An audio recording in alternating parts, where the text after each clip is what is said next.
Emily of New Moon by L.M. Montgomery. Chapter 24. A Different Kind of Happiness. July 20th. Dear Father, I have been a fortnight at Wither Grange, and I have not written to you once.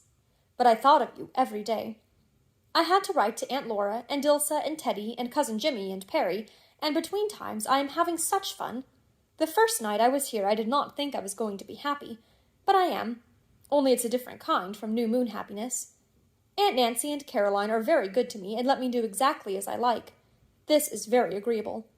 They are very sarcastic to each other, but I think they are a good bit like Ilsa and me. They fight quite frequently, but love each other very hard between times.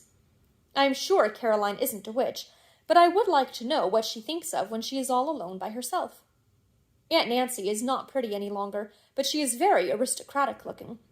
She doesn't walk much because of her rheumatism, so she sits mostly in her back parlor and reads and knits lace or plays cards with Caroline. I talk to her a great deal because she says it amuses her, and I have told her a great many things, but I have never told her that I write poetry. If I did, I know she would make me recite it to her, and I feel she's not the right person to recite your poetry to. And I do not talk about you or Mother to her, though she tries to make me. I told her all about Lofty John and his bush, and going to Father Cassidy. She chuckled over that, and said she always liked to talk to the Catholic priests, because they were the only men in the world a woman could talk to for more than 10 minutes, without other women saying she was throwing herself at their heads. Aunt Nancy says a great many things like that. She and Caroline talk a great deal to each other about things that happened in the Priest and Murray families. I like to sit and listen. They don't stop just as things are getting interesting the way Aunt Elizabeth and Aunt Laura do. A good many things I don't understand, but I will remember them, and will find out about them sometime. I have written descriptions of Aunt Nancy and Caroline in my Jimmy book. I keep the book hid behind the wardrobe in my room, because I found Caroline rummaging in my trunk one day. I must not call Aunt Nancy Great Aunt. She says it makes her feel like Methuselah. She tells me all about the men who were in love with her. It seems to me they all behaved pretty much the same. I don't think that was exciting, but she says it was. She tells me about all the parties and dances they used to have here long ago. Wither Grange is bigger than New Moon, and the furniture is much handsomer, but it is harder to feel acquainted with it. There are many interesting things in this house. I love to look at them.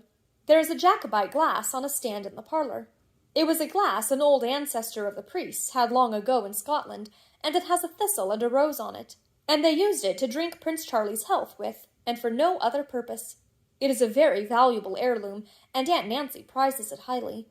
And she has a pickled snake in a big glass jar in the china cabinet. It is hideous, but fascinating.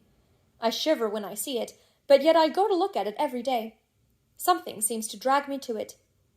Aunt Nancy has a bureau in her room with glass knobs, and a vase shaped like a green fish sitting up on end, and a Chinese dragon with a curly tail, and a case of sweet little stuffed hummingbirds, and a sand glass for boiling eggs by, and a framed wreath made out of the hair of all the dead priests, and lots of old daguerreotypes. But the thing I like the best of all is a great silvery shining ball hanging from the lamp in the parlor. It reflects everything like a little fairy world. Aunt Nancy calls it a gazing ball, and says that when she is dead, I am to have it. I wish she hadn't said that, because I want the ball so much that I can't help wondering when she will die, and that makes me feel wicked. I'm to have the Chessy cat door knocker, and her gold earrings, too. These are Murray heirlooms. Aunt Nancy says the priest heirlooms must go to the priests. I will like the Chessy cat, but I don't want the earrings. I'd rather not have people notice my ears. I have to sleep alone. I feel frightened, but I think if I could get over being frightened, I'd like it. I don't mind the swallows now. It's just being alone, so far away from anyone. But it is lovely to be able to stretch out your legs just as you like, and not have anybody scold you for squirming. And when I wake up in the night and think of a splendid line of poetry, because the things that you think of like that always seem the best, I can get right out of bed and write it down in my Jimmy book. I couldn't do that at home, and then by morning I'd likely forget it. I thought of such a nice line last night. Lilies lifted pearly chalices. A chalice is a kind of cup, only more poetical. Where bees were drowned in sweetness. And I felt happy because I was sure they were 2 better lines than any I had composed yet. I am allowed to go into the kitchen and help Caroline cook. Caroline is a good cook, but sometimes she makes a mistake, and this vexes Aunt Nancy because she likes nice things to eat. The other day, Caroline made the barley soup far too thick, and when Aunt Nancy looked at her plate, she said, "Lord, is this a dinner or a poultice?" Caroline said, "It is good enough for a priest, and what is good enough for a priest is good enough for a Murray."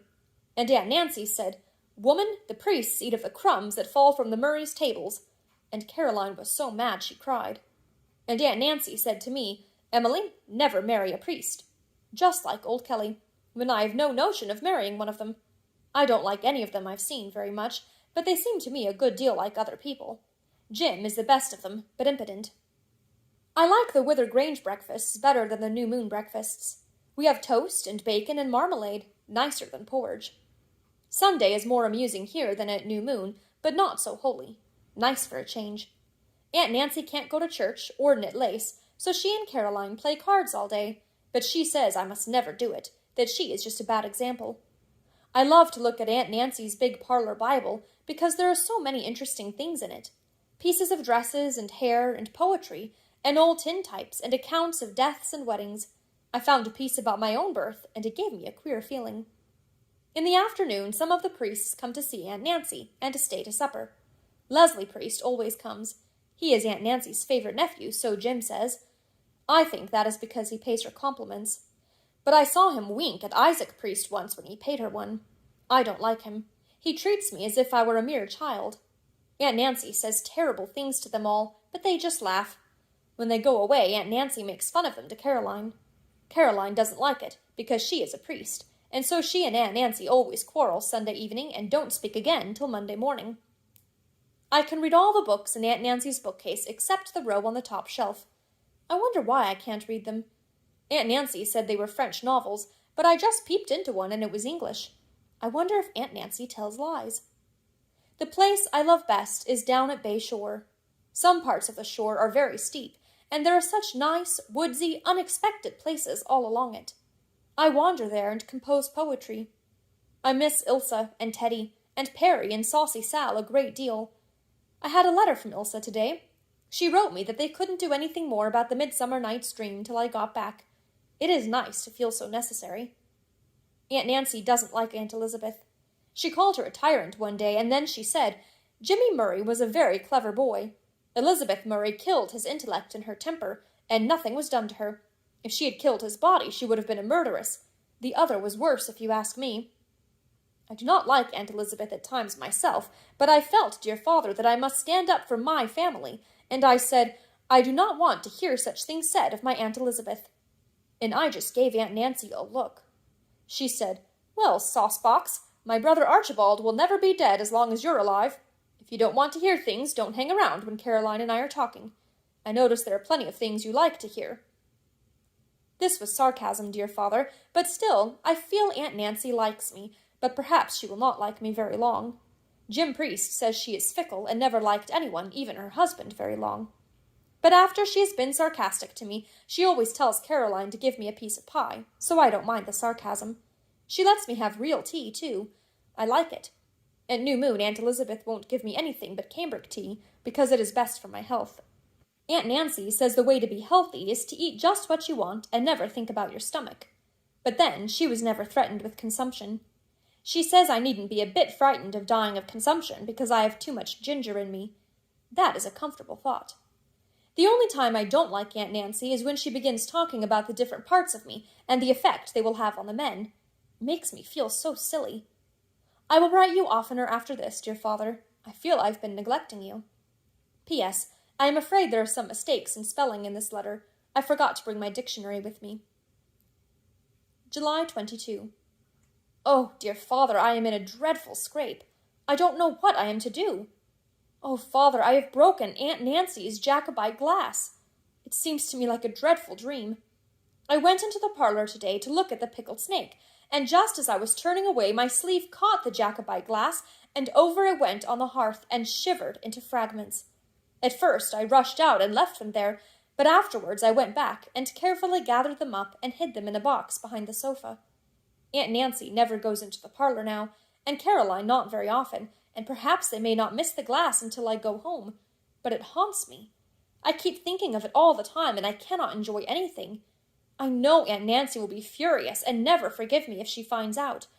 I could not sleep all night for worrying about it. Jim Priest came down to play with me today, but he said there was no fun in me, and went home. The priests mostly say what they think. Of course there was no fun in me. How could there be? I wonder if it would do any good to pray about it. I don't feel as if it would be right to pray because I am deceiving Aunt Nancy. July 24. Dear Father, this is a very strange world. Nothing ever turns out just like what you expect. Last night I couldn't sleep again. I was so worried. I thought I was a coward and doing an underhanded thing and not living up to my traditions. At last it got so bad I couldn't stand it. I can bear it when other people have a bad opinion of me, but it hurts too much when I have a bad opinion of myself. So I got out of bed and went right back through all those halls to the back parlor. Aunt Nancy was still there all alone playing solitaire. She said, "What on earth was I out of bed for at such an hour?" I just said short and quick to get the worst over, "I broke your Jacobite glass yesterday and hid the pieces behind the sofa." Then I waited for the storm to burst. Aunt Nancy said, "What a blessing! I've often wanted to smash it, but never had the courage. All the Priest clan are waiting for me to die to get that glass and quarrel over it, and I'm tickled to think none of them can have it now, and yet can't pick a fuss with me over smashing it. Get off to bed and get your beauty sleep." I said, "Aren't you mad at all, Aunt Nancy?" "If it had been a Murray heirloom, I'd have torn up the turf," Aunt Nancy said, "but I don't care a hoot about the Priest things." So I went back to bed, dear Father, and felt very much relieved, but not so heroic. I had a letter from Ilsa today. She says Saucy Sal has had kittens at last. I feel that I ought to be home to see about them. Likely Aunt Elizabeth will have them all drowned before I get back. I had a letter from Teddy, too. Not much of a letter, but all filled with dear little pictures of Ilsa and Perry and the tansy patch and Lofty John's bush. They made me feel homesick. July 28. Oh, Father dear, I have found out all about the mystery of Ilsa's mother. It is so terrible I can't write it down, even to you. I cannot believe it, but Aunt Nancy says it is true. I did not think there could be such terrible things in the world. No, I can't believe it, and I won't believe it, no matter who says it is true. I know Ilsa's mother couldn't have done anything like that. There must have been a fearful mistake somewhere. I am so unhappy, and feel as if I could never be happy any more. Last night I wept on my pillow, like the heroines in Aunt Nancy's books do.